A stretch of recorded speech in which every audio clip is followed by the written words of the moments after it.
First, let me give you a little bit of background on who I am. I'm Dr. Nick Begich. I'm an author and lecturer. I have a doctorate in traditional and complementary medicines. I was born and raised and spent most of my life here in Alaska. I also work as the executive director for the Lay Institute on Technologies based in Dallas, Texas. Its main mission is to educate the public on the impacts and repercussions of technology so that we can be prepared in this century.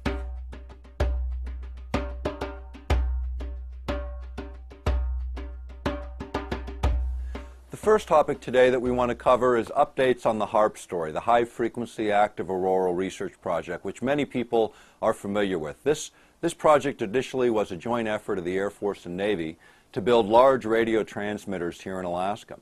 These transmitters would occupy a huge area. Initially it was 48 antennae in the array. These are antennas that are 72 feet tall, have a cross dipole, so across the top you'll see this type of a shape.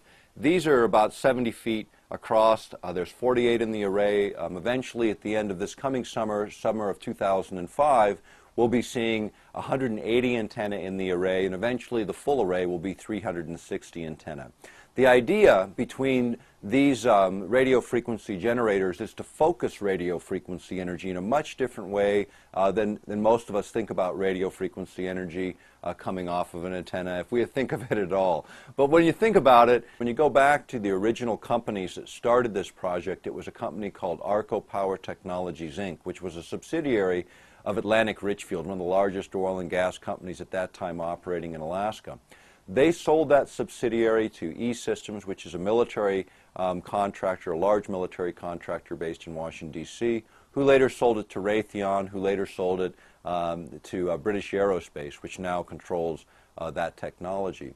But in the course of that, one of the things that they had talked about was what's called earth-penetrating tomography. This is the idea of sending a signal up into the ionosphere, oscillating that signal off the ionosphere, which actually causes that layer 30 miles above the Earth's surface to begin to vibrate in harmony with the signal on the ground, causing it to act as a giant broadcast antenna, sending that signal back down to the Earth, and it passes through the Earth and sea in the form of an ELF, an extremely low frequency signal, a very long wavelength that efficiently passes through the Earth, and that can be used for a number of things, including earth-penetrating tomography, the idea of looking into the Earth, or in plain language, it would be like, by comparison, X-raying the Earth, or looking into the Earth for underground mineral layers, underground shelters, nuclear facilities, and the like. Brooks' concern was much broader in terms of what could be triggered with earth-penetrating tomography. And one of the things that he noted was the effect of resonance, this idea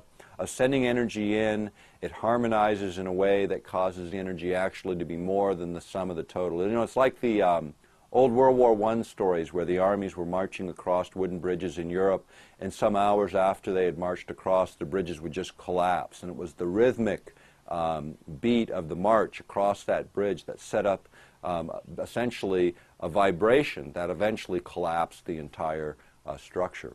This idea of resonance, when applied to earth-penetrating tomography at very high power levels, causes concern for many scientists, including Brooks Agnew, because what he believes is possible is to trigger events within the Earth, geophysical events, earthquake, volcanic eruptions, the kinds of things that may already be on the edge of discharge, and with the right resonant energies added into the system, cause them to overload and actually fracture. In fact, it was William Cohen that actually made the statement regarding weapons of mass destruction and the idea of generating earthquakes artificially. Weapons of mass destruction and the idea of generating earthquakes artificially.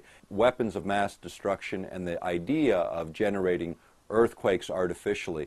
The blueprint for HAARP, High Frequency Active Auroral Research Program. What does HAARP do? HAARP is a large antenna where we beam radio frequency energy up into the upper atmosphere, and we create on a small scale what the sun normally does. The assignment came that the Navy and the Air Force were to manage the program.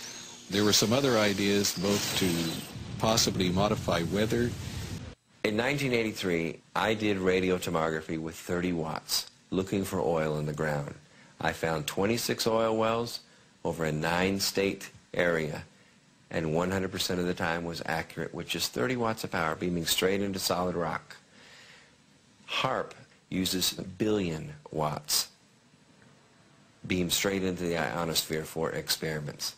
Picture these strings on the piano as layers of the earth. Each one has its own frequency. What we used to do is beam radio waves into the ground, and it would vibrate any strings that were present in the ground. We might get a sound back like, and we'd say, that's natural gas. We might get a sound back like, and we say that's crude oil. We were able to identify each frequency. We accomplished this with just 30 watts of radio power. If you do this with 2 billion watts, the vibrations are so violent that the entire piano would shake. In fact, the whole house would shake. In fact, the vibrations could be so severe underground that could even cause an earthquake. Earthquake, earthquake, earthquake, earthquake, earthquake, earthquake, earthquake, earthquake.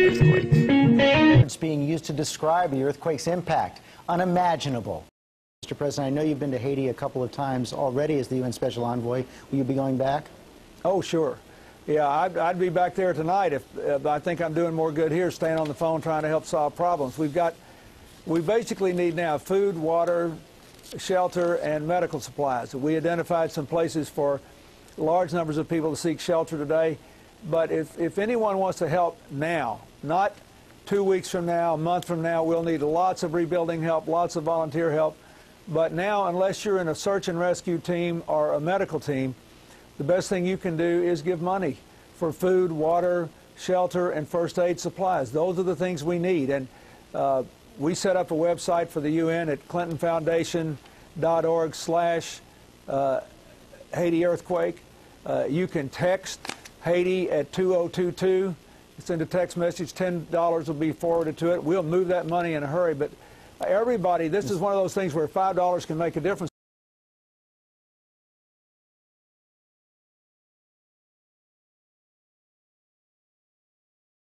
24 hours, then this could become a very different situation indeed. We have seen before the capacity that Haiti has for violence in the 2004 coup, in the 2008 food riots, and it could slip towards that situation again, becoming survival of the fittest.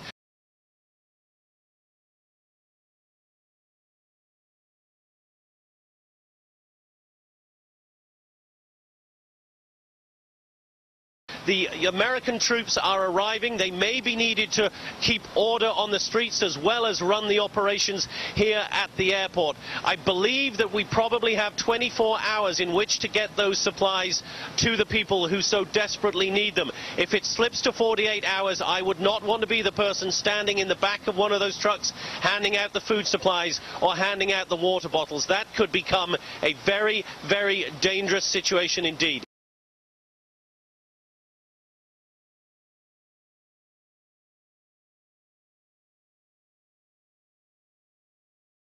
There is no doubt that at this hour we are facing a race against time to help the desperate people of Port-au-Prince.